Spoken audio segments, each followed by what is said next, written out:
নির্বাচনের মাধ্যমে নতুন বাংলাদেশের যাত্রা শুরু হবে, সেনাকুঞ্জের সংবর্ধনায় ডক্টর ইউনূস। নির্বাচনে যথাযথ ভূমিকা পালন করবে সেনাবাহিনী। সেনাকুঞ্জে প্রধান উপদেষ্টার সাথে বেগম জিয়ার বৈঠক, রাজনীতিবিদ সহ অতিথিদের সাথে শুভেচ্ছা বিনিময়। চেয়ারপারসনকে বিদায় জানালেন তিন বাহিনী প্রধান। ভয়াবহ ভূমিকম্পে কাঁপল দেশ, নরসিংদী, বংশাল ও নারায়ণগঞ্জে নিহত 10। রাজধানী জুড়ে আতঙ্ক, আরও বড় কম্পনের সতর্কবার্তা বিশেষজ্ঞদের। জুলাই সনদ বাস্তবায়ন হলে তত্ত্বাবধায়ক সরকার গঠন প্রক্রিয়া বদলে গেলেও সুপ্রিম কোর্টের রায়ের বিরোধ তৈরি হতে হবে না, রাজনীতিবিদদের মন্তব্য। দেখছিলেন ক্রাউন সিমেন্ট সংবাদ শিরোনাম, এবার বিস্তারিত। নির্বাচনের মাধ্যমে নতুন বাংলাদেশের যাত্রা শুরু হবে বলে মনে করেন প্রধান উপদেষ্টা ডক্টর মোহাম্মদ ইউনূস। তিনি বলেন, জুলাই অভ্যুত্থান ও চলমান রাষ্ট্র সংস্কারে সেনাবাহিনী জনগণের পাশে দাঁড়িয়ে তাদের আস্থার প্রতি সম্মান জানিয়ে যাচ্ছে।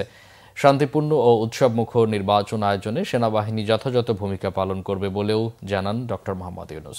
রিপোর্ট করছেন সিকান্দার রেমান। সশস্ত্র বাহিনী দিবস উপলক্ষে সেনাকুঞ্জের আয়োজন ছিল বরাবরের মতো মনোমুগ্ধকর। প্রধান অতিথি অন্তর্বর্তীকালীন সরকার প্রধান ডক্টর মোহাম্মদ ইউনূস বিকেল 4টার পর অনুষ্ঠানস্থলে পৌঁছালে শুরু হয় আনুষ্ঠানিকতা। আগে থেকেই সেনা, নৌ ও বিমান বাহিনীর কর্মকর্তা ও সশস্ত্র বাহিনীর সাবেক সদস্যরা সেনাকুঞ্জে এসে উপস্থিত হন।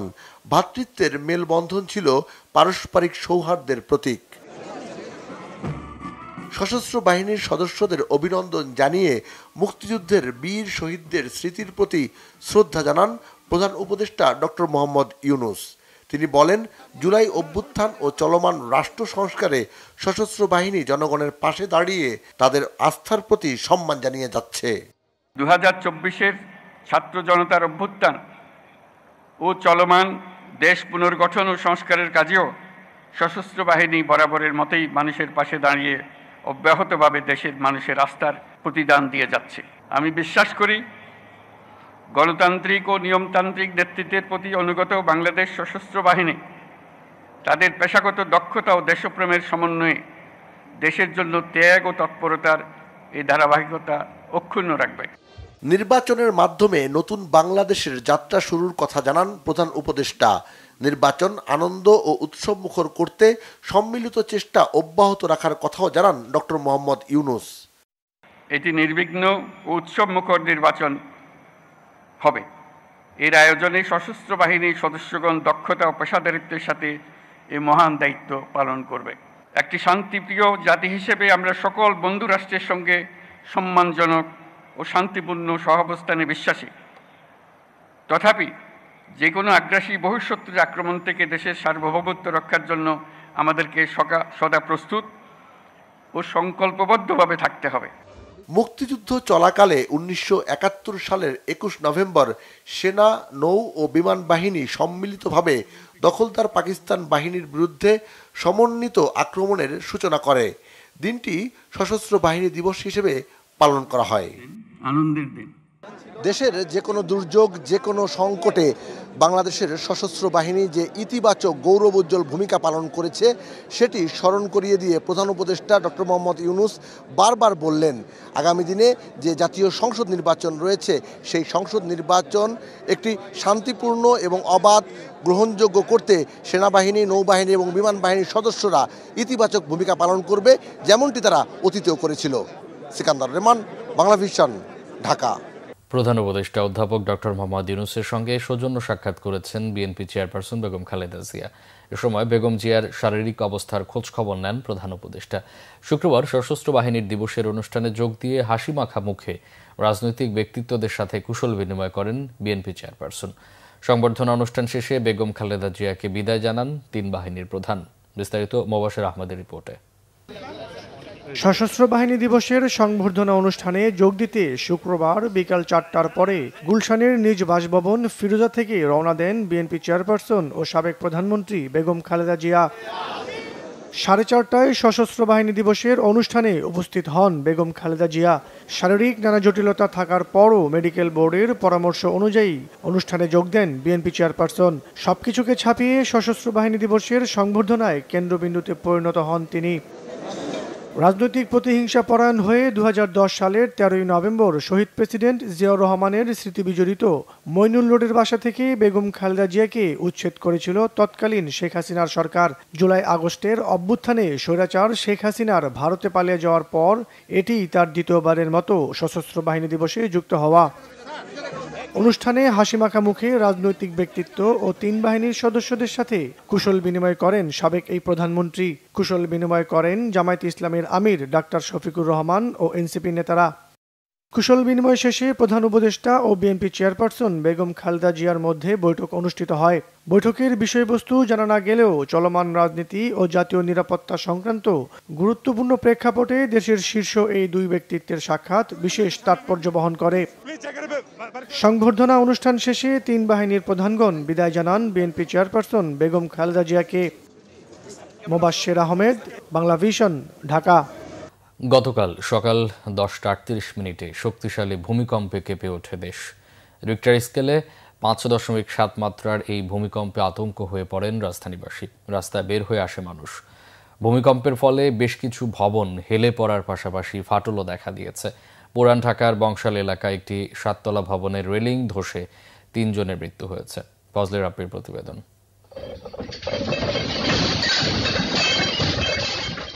শুক্রবার সকাল 10:38 সরকারি ছুটির দিন হওয়ায় ঘরেই ছিলেন নগরবাসী। শক্তিশালী ভূমিকম্পে হঠাৎ কেঁপে ওঠে রাজধানী ঢাকা সহ দেশের বিভিন্ন এলাকা। মুহূর্তের মধ্যেই ভবন দুলতে শুরু করলে বাড়িঘর ছেড়ে রাস্তায় নেমে আসে মানুষ। রিক্টার স্কেলে 5.7 মাত্রার 26 সেকেন্ড স্থায়ী এই ভূমিকম্প আতঙ্ক সৃষ্টি করে জনমনে। ভবন থেকে লাফিয়ে বের হতে গিয়ে আহত হয় বেশ কয়েকজন। আমি 6 তলার উপরে ছিলাম আমার বাসায়, তো প্রচণ্ড একটা ঝাঁকি দিয়েছে। আমি এরকম ঝাঁকি এর আগে অনুভব করি নাই কোনো সময়। তো আমার বাসার শোকেসে কাপ পিসগুলো পড়ে গেছে, চেয়ার পড়ে গেছে।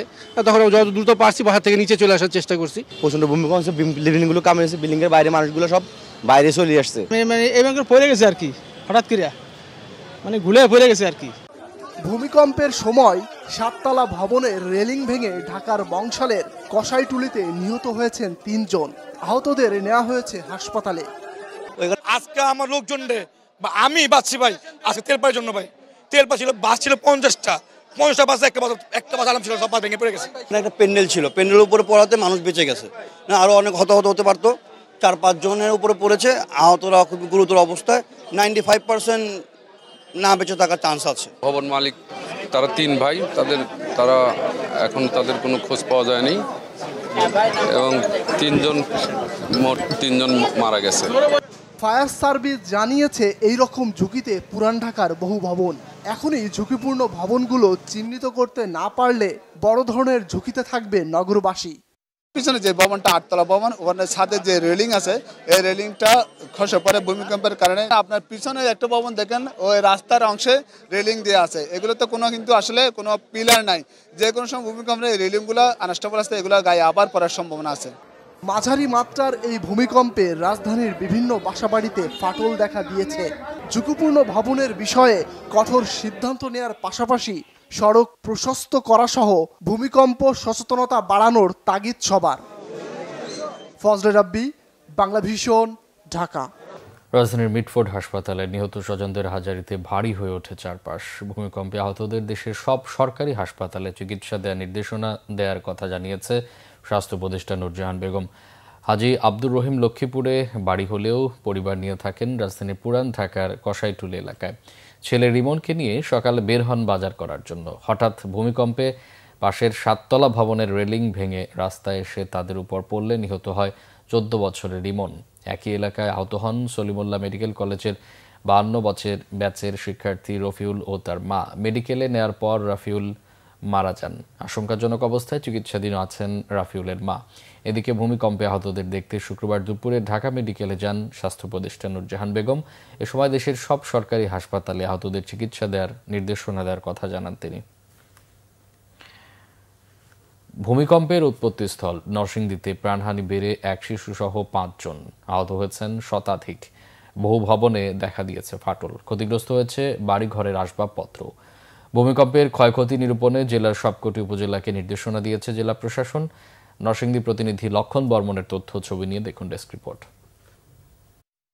ভূমিকম্প মানেই ভয় আর আতঙ্ক, তাহলে এর কেন্দ্রস্থলের আশপাশে ভূমিকম্পের প্রভাব আর আতঙ্ক কেমন হতে পারে? বাংলাদেশে এ পর্যন্ত যত ভূমিকম্প অনুভূত হয়েছে তার বেশিরভাগের কেন্দ্রস্থল ভারত অথবা মিয়ানমারের কোনো এলাকা। শুক্রবার সারা দেশে 5.7 মাত্রার ভূমিকম্প অনুভূত হয়েছে, যার উৎপত্তিস্থল প্রথমে নরসিংদীর ঘোড়াশাল বলা হলেও পরে আবহাওয়া অধিদপ্তর থেকে জানানো হয় ঘোড়াশাল নয়, উৎপত্তিস্থল নরসিংদীর মাধবদী এলাকায়। ভূমিকম্পে সকাল 10:38 কেঁপে উঠে গোটা জেলা সহ আশপাশের জেলা। মুহূর্তেই আতঙ্কিত মানুষ বাড়ি ঘর ও দোকানপাট থেকে সড়কে বেরিয়ে আসে। জেলায় বড় কোনো ভবন ধসের ঘটনা না ঘটলেও ছোট ছোট বহু ভবনে ফাটল দেখা দিয়েছে। বহু ভবন ও বাড়ি ঘরের আসবাবপত্র সহ ক্ষতিগ্রস্ত হয়েছে বহু স্থাপনা। ভূমিকম্পের ঘটনায় অনেকেই আতঙ্কিত হয়েছেন।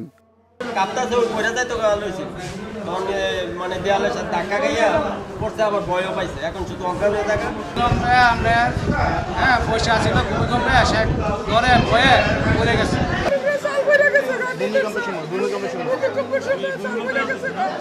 সদর উপজেলার গাবতলী এলাকায় একতলা ভবনের সিলিং ধসে পিতা পুত্র কন্যা সহ 3 জন গুরুতর আহত হয়েছে। এর মধ্যে পিতা পুত্রকে ঢাকা মেডিকেল কলেজ হাসপাতালে প্রেরণ করা হলে সেখানে মোহাম্মদ ওমর নামে শিশু মারা যায়। এছাড়া পলাশ উপজেলার মালিতা গ্রামে মাটির ঘরের দেয়াল ধসে কাজম আলী নামে এক ব্যক্তির মৃত্যু হয়। আহত হয় তার স্ত্রী সহ কয়েকজন। ভূমিকম্পের খবর আসার সাথে সাথে আমরা নরসিংদী জেলা পুলিশের পক্ষ থেকে প্রত্যেকটি ইউনিটে আমরা সংবাদ দিয়েছি এবং আমরা খবর নিয়েছি যে কোথাও কোনো হতাহতের ঘটনা আছে কিনা। আমরা ইতিমধ্যে হাসপাতাল সূত্রে এবং আমাদের যে সূত্র আছে সেই সূত্রে আমরা জেনেছি এই হাসপাতালে 57 জন ভর্তি হয়েছে। এদিকে নারায়ণগঞ্জের রূপগঞ্জে ভূমিকম্পে দেয়াল ধসে ফাতেমা নামে এক শিশুর মৃত্যু হয়েছে। আহত হয়েছে শিশুটির মা ও এক প্রতিবেশী। ভূমিকম্পের কেন্দ্রস্থল হওয়ার বিষয়টি পরিণত হয় পুরো নরসিংদীর মানুষের আলোচনার প্রধান বিষয়ে। গেলমান শফি, বাংলা ভিশন, ঢাকা। এদিকে ভয়াবহ ভূমিকম্পে ক্ষতিগ্রস্ত রাজধানীর বংশালের কসাইটুলি এলাকা পরিদর্শন করেছেন ঢাকা 6 আসনে বিএনপি মনোনীত প্রার্থী ইশরাক হোসেন। শুক্রবার বাদ জুমা ঘটনাস্থল পরিদর্শন করেন তিনি। এ সময় তিনি নিহতদের আত্মার মাগফিরাত কামনা করেন। বলেন, মানুষের জীবনের থেকে সহায় সম্পত্তি বা অন্য কিছু মূল্যবান হতে পারে না। ঢাকা শহরকে নিরাপদ শহর হিসেবে গড়ে তুলতে সবাই মিলে হাতে হাত রেখে একসাথে কাজ করে যাবার অঙ্গীকার ব্যক্ত করেন তিনি। দীর্ঘদিন যাবৎ এই ঝুঁকিপূর্ণ অবস্থার কথা বলা হচ্ছে। এর আগেও এখানে অগ্নিকাণ্ডের সময়ও জনগণ বিশাল পরিমাণ ক্ষয়ক্ষতির সম্মুখীন হয়েছে বলে স্মরণ করিয়ে দেন ইশরাক। পুরান ঢাকাকে নতুনভাবে গড়ে তোলার জন্য সরকারকে উদ্যোগ নেওয়ার আহ্বান জানান বিএনপি চেয়ারপারসনের পররাষ্ট্র বিষয়ক উপদেষ্টা কমিটির বিশেষ সহকারী ইশরাক হোসেন। আমাদের এই পুরানো ঢাকার যে ভবনগুলো রয়েছে এই বিষয়ে কিন্তু দীর্ঘদিন যাবৎ এই এলাকার যারা জনপ্রতিনিধিরা রয়েছেন বা আমরা যারা বসবাস করি, আমরা দীর্ঘদিন যাবৎ বলে আসছি যে এখানে অত্যন্ত ঝুঁকিপূর্ণ অবস্থায় কিন্তু আমরা বসবাস করছি। এবং ইতিপূর্বে আপনি দেখেছেন যে এখানে অগ্নিকাণ্ড সময়ও কী ধরনের ব্যাপক ক্ষয়ক্ষতির সম্মুখীন জনগণ হয়েছে এবং এটা তো একটা প্রাকৃতিক দুর্যোগ। আমি মনে করি যে এখানে কেন্দ্রীয়ভাবে সরকারের একটা উদ্যোগ নিতে হবে এবং এই পুরানো ঢাকার প্রত্যেকটি ভবন চিহ্নিত করে এগুলোকে পুনর্নির্মাণ করা ছাড়া অন্য কোনো উপায় আসলে আমরা দেখতে পাচ্ছি না। বিশেষজ্ঞরা বলছেন, প্রাথমিকভাবে শক্তিশালী এই ভূমিকম্পের ক্ষয়ক্ষতি তেমন দৃশ্যমান না হলেও এতে ফাটল ধরা ভবনের সংখ্যা কম নয়। তাই দ্রুত সরকারি উদ্যোগে ক্ষতিগ্রস্ত ভবন চিহ্নিত করার পরামর্শ দিয়েছেন তারা। এই কম্পনটিকে আরও বড় ভূমিকম্পের সতর্কবার্তা হিসেবে নেওয়ার পরামর্শ দিয়ে ভূতত্ত্ববিদরা বলছেন দ্রুত প্রস্তুতি নিতে হবে সরকারকেই। কিফায়েত শাকিলের রিপোর্ট। হঠাৎ 5.7 মাত্রার ভূকম্পনে কেঁপে উঠেছে ঢাকা সহ সারা দেশ। রাজধানীর কাছেই নরসিংদীতে সৃষ্ট স্বাধীন বাংলাদেশের ইতিহাসের সর্বোচ্চ মাত্রার এই ভূকম্পন ছড়িয়েছে বেশ আতঙ্ক। ঢাকা শহরের কাছেই হঠাৎ এত শক্তিশালী ভূকম্পনের উৎপত্তির কারণ কি? ঐতিহাসিক পর্যালোচনায় শক্তিশালী এই ভূকম্পন আগামীতে এই অঞ্চলে আরও বড় ধরনের ভূমিকম্পের সতর্কতা দিচ্ছে বলে মনে করেন ভূতত্ত্ব ও দুর্যোগ প্রস্তুতি বিশেষজ্ঞরা।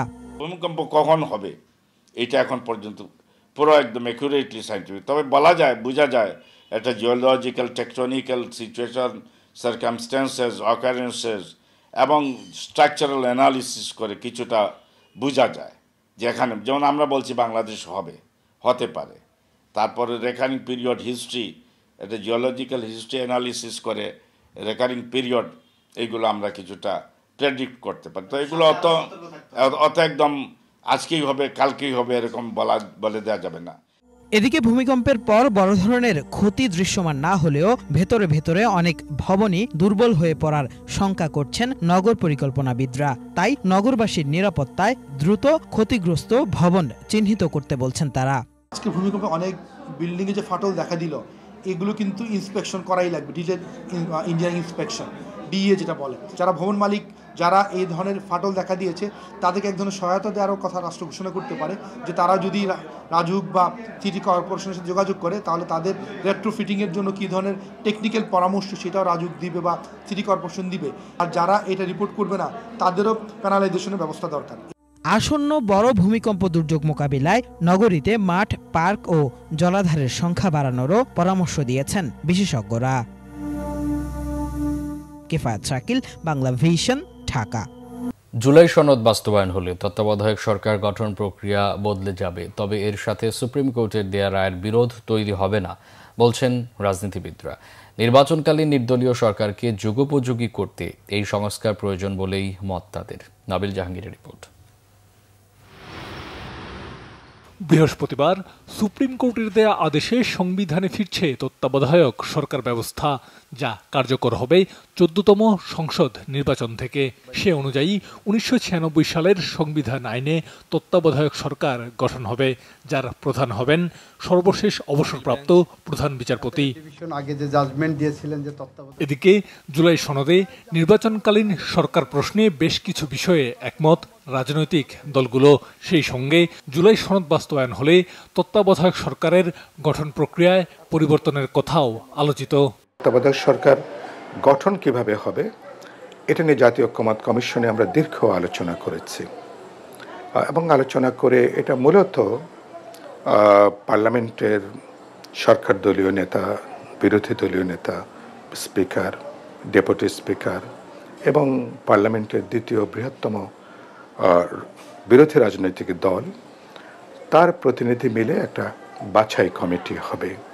বাছাই কমিটি নিবন্ধিত দলগুলোর কাছ থেকে তারা নাম চাইবেন। ঐকমত্য কমিশন যখন এইবার কেয়ারটেকারের কথা ভাবছে তখন আসলে জুডিশিয়ারিকে সে আর আসলে আনতে চায়নি। জুডিশিয়ারি হচ্ছে এইবারের চিন্তার মধ্যে একদম সর্বশেষ পর্ব। যদি কোনোভাবেই আসলে কিছু করার না যায় তখন আপনি জুডিশিয়ারিতে যাবেন, এরকম একটা চিন্তা করা হয়েছে। গণভোটের পরে যাবে হচ্ছে সংস্কার পরিষদে। সংস্কার পরিষদ সামনে দুইটা জিনিসকেই নিতে পারবে, ঐকমত্য কমিশনের মতামত এবং সুপ্রিম কোর্টের যে রায়, সেইটা নিয়ে তারা যেভাবে সংশোধন করার সেটা করতে পারবে। অভিজ্ঞতা দৃষ্টি রয়েছে তত্ত্বাবধায়ক সরকারকে আরও কার্যকর করতে নির্বাচনকালীন সরকার গঠন প্রক্রিয়ার পরিবর্তনের তাগিদও। সবাই মিলে চিন্তা ভাবনা করে এটাকে, এই চিন্তার মধ্যে ভুল থাকতে পারে, পরবর্তীতে অভিজ্ঞতায় গিয়ে দেখা যেতে পারে এটার মধ্যেও ত্রুটি আছে, কিন্তু এখন পর্যন্ত যা অভিজ্ঞতা সে অভিজ্ঞতা সারসংক্ষেপ করে যতটা সম্ভব গণতান্ত্রিক পদ্ধতিতে এটা করার চেষ্টা করা হয়েছে। তো একটা বানানো, আপনি তো একটা রাষ্ট্র পরিচালনা করার জন্য আপনি একটা সিস্টেম তৈরি করেন, এটা যদি ভালো ফাংশন করে তাহলে এটা ভালো। যদি দেখা যায় যে এটার মধ্যে এই লুপহোল রয়ে গেছে, ওই লুপহোল রয়ে গেছে, একটা ডেমোক্রেটিক সিস্টেম, একটা পার্লামেন্ট, এগুলি থাকেই তো এই কারণে যে আপনি প্রতিনিয়ত এটার আসলে মডিফাই করতে পারেন, রেকটিফাই করতে পারেন। সেটা সময়ের বিবর্তনে, কালের পরিবর্তনে তত্ত্বাবধায়ক সরকারের গঠন আপাতত যেটুকু আমরা আলোচনা করেছি সম্ভবত এর বাইরে আপাতত খুব বড় দাগে যাওয়ার সুযোগ নেই, কিন্তু পরবর্তীতে অভিজ্ঞতা থেকে যদি বোঝা যায় আমরা যেটুকু গ্রহণ করেছি এই ব্যবস্থার কোনো ত্রুটি, ঘাটতি অথবা দুর্বলতা যদি চোখে পড়ে তখন তারও একটা রিফর্মের হয়তো প্রয়োজন হবে। সংশ্লিষ্টরা বলছেন নিরপেক্ষ নির্বাচন আয়োজনে তত্ত্বাবধায়ক সরকারই যথেষ্ট নয়। এর জন্য রাজনৈতিক সদিচ্ছা, নির্বাচন কমিশন ও বিচার বিভাগের মতো গুরুত্বপূর্ণ প্রতিষ্ঠানগুলোর দায়িত্বশীল আচরণও প্রাসঙ্গিক। নাবিল জাহাঙ্গীর, বাংলা ভিশন, ঢাকা। জেলা সদরের সাথে দূরত্বের দিকে জকিগঞ্জ দেশের সবচেয়ে দূরবর্তী উপজেলা। 90 কিলোমিটার দূরবর্তী এই উপজেলার সাথে সিলেট জেলা সদরের দূরত্ব 20 কিলোমিটার কমিয়ে এনেছে শেওলা জকিগঞ্জ সড়ক। কিন্তু দফায় দফায় বন্যায় চলাচলের অনুপযোগী হয়ে পড়েছে এই সড়কটি। নিজ দায়িত্বে সড়কটি সংস্কারে কাজ শুরু করেছে ভুক্তভোগী এলাকাবাসী। সড়কটি দ্রুত সংস্কারের দাবি তাদের। সিলেট প্রতিনিধি দীপু সিদ্দিকীর রিপোর্টে বিস্তারিত। সিলেটের বিয়ানীবাজারের দুবাগ ইউনিয়ন, জকিগঞ্জের Khalachhara union, Birshri union, Zakiganj Sadar union ও জকিগঞ্জ পৌরসভার বাসিন্দাদের একমাত্র যাতায়াতের সড়ক হল শেওলা জকিগঞ্জ সড়ক। একসময়ের ব্যস্ত সড়কটির এখন বেহাল অবস্থা। এ পথে মানুষের চলাচলও কমে গেছে। স্থানীয়দের অভিযোগ, শেওলা জকিগঞ্জ সড়ক সংস্কারের দাবিতে সিলেট ও ঢাকায় আবেদন করেও কোনো ফল পাওয়া যায়নি। 2022 সালের দফায় দফায় বন্যায় জায়গায় জায়গায় খানাখন্দ আর বড় বড় গর্তের কারণে চলাচলের অনুপযোগী হয়ে পড়েছে। তবুও ঝুঁকি নিয়ে চলছে সব ধরনের যানবাহন। দুর্ঘটনাও ঘটছে নানা সময়। ভোগান্তি কমাতে স্থানীয় মানুষই ক্ষতিগ্রস্ত সড়কটি মেরামতের কাজে নেমে পড়েছেন। যে জায়গায় সরকার ব্যর্থ, সরকারের কাছ থেকে আমরা কোনো অনুদান পাই নাই, সেই জায়গায় আমরা আমাদের প্রবাসী ভাইদেরকে নিয়ে, আমাদের এলাকার বিত্তবানদেরকে নিয়ে আমরা আজকের এই কাজের শুভ উদ্বোধন করেছি। আমরা চেষ্টা করব, আমরা যখনই কষ্টের শিকার হই তবে আমরা কষ্ট লাগাবে আমরা এগিয়ে আসে, যেহেতু সরকার আমাদেরকে কোনো সাপোর্ট দিতে পারছে না। যতদিন পর্যন্ত সরকারের এই কাজ না আসে আমরা ইনশাআল্লাহ এই রাস্তার সংস্কার বারবার করতে থাকব। মানুষ পয়সা দিতে চায়, কিন্তু নির্ভরযোগ্যতার অভাবে মানুষ অনেক সময় আপনার নিজের পয়সাটা দিতে পারে না। অনুমোদন পেলে দরপত্র আহ্বান সহ সড়ক সংস্কারের প্রক্রিয়া শুরুর আশ্বাস দিয়েছে এলজিইডি। 2022 ফ্ল্যাট প্রকল্পে 48 কোটি টাকার আমরা প্রাক্কলন সদর দপ্তর প্রেরণ করেছি। আশা করি এই প্রাক্কলনটা অনুমোদিত হবে। অনুমোদিত হলে আমরা পুরো রাস্তাটি পুনর্বাসন করতে সক্ষম হব। মানবিক দায়বদ্ধতা থেকে সড়কটি সংস্কারে এলাকাবাসীর এই উদ্যোগ অন্যদের জন্য অনুপ্রেরণা হিসেবে কাজ করবে বলে মনে করেন স্থানীয় জনপ্রতিনিধিরা। দীর্ঘদিন থেকে এই রাস্তাটা সংস্কার না হয় আসলে জনগণের দুর্ভোগ চরম পর্যায়ে, মূলত মানুষের কষ্ট লাঘব করার জন্যই এই উদ্যোগ আমাদের। দাপ্তরিক প্রক্রিয়া শেষ করে দ্রুত শেওলা জকিগঞ্জ সড়কের সংস্কার কাজ শুরুর দাবি ভুক্তভোগী এলাকাবাসীর। Bangla vision news desk. সংবাদ শেষ করব, ক্রাউন 7 শিরোনামগুলো আরেকবার জানিয়ে। নির্বাচনের মাধ্যমে নতুন বাংলাদেশের যাত্রা শুরু হবে, সেনাকুঞ্জের সংবর্ধনায় ডক্টর ইউনূস। নির্বাচনে যথাযথ ভূমিকা পালন করবে সেনাবাহিনী। সেনাকুঞ্জে প্রধান উপদেষ্টার সাথে বেগম জিয়ার বৈঠক, রাজনীতিবিদ সহ অতিথিদের সাথে শুভেচ্ছা বিনিময়। চেয়ারপারসনকে বিদায় জানালেন 3 বাহিনী প্রধান। ভয়াবহ ভূমিকম্পে কাঁপল দেশ, নরসিংদী, বংশাল ও নারায়ণগঞ্জে নিহত 10। রাজধানী জুড়ে আতঙ্ক, আরও বড় কম্পনের সতর্কবার্তা বিশেষজ্ঞদের। জুলাই সনদ বাস্তবায়ন হলে তত্ত্বাবধায়ক সরকার গঠন প্রক্রিয়া বদলে গেলেও সুপ্রিম কোর্টের রায়ের বিরোধ তৈরি হতে হবে না, রাজনীতিবিদদের মন্তব্য।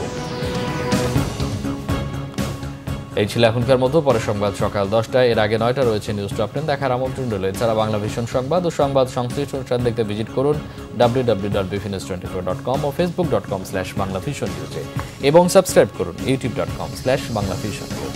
এতক্ষণ সাথে থাকায় অসংখ্য ধন্যবাদ।